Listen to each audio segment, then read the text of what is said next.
నాకు ఈ పెళ్లి చేశారు అంటే అజయ్ వాళ్ళ సంబంధం ఏమైంది అని ముందు తెలియాలి. ఆ తర్వాతే మిగతా వాటికి సమాధానం దొరుకుతుంది అని నా పని కొనసాగించాను.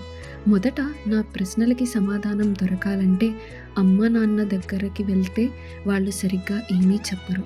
చెప్పకపోగా ఎలా వచ్చావు, ఎందుకు వచ్చావు అని కంగారు పడుతూ నన్ను ప్రశ్నిస్తారు.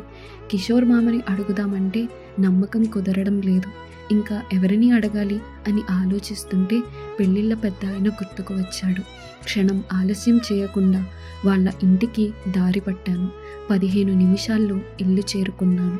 ఇంట్లో ఆ ముసలాయన వాళ్ళ భార్య మాత్రమే ఉన్నారు.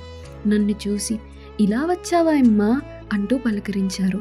తడబడకుండా సూటిగా మొదట అజయ్ సంబంధం ఏమైంది అని అడిగాను. భార్యాభర్తలు ఇద్దరూ ఒకవైపు ఒకరు చూసుకొని ఇప్పుడు అవన్నీ ఎందుకమ్మా అంటుంటే మిమ్మల్ని ఇబ్బంది పెడుతున్నా అని తెలుసు, కానీ దయచేసి చెప్పండి అని ప్రతిమలాడాను. నాకు చెప్పకుండా ఇష్టం లేకుండా సడన్గా ఒక్క రోజులో ఈ పెళ్లి చేశారు. నేనేమన్నా సుఖంగా ఉన్నాను అని మీరు అనుకుంటే అది నా పొరపాటు కాదు.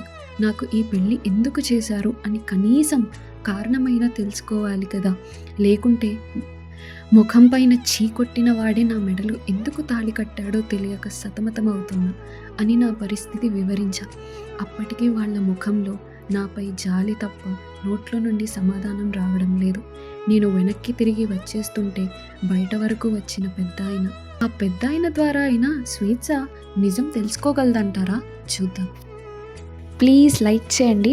అండ్ నెక్స్ట్ ఏం జరుగుతుందని మీరు అనుకుంటున్నారో కామెంట్ చేసేయండి. Thank you.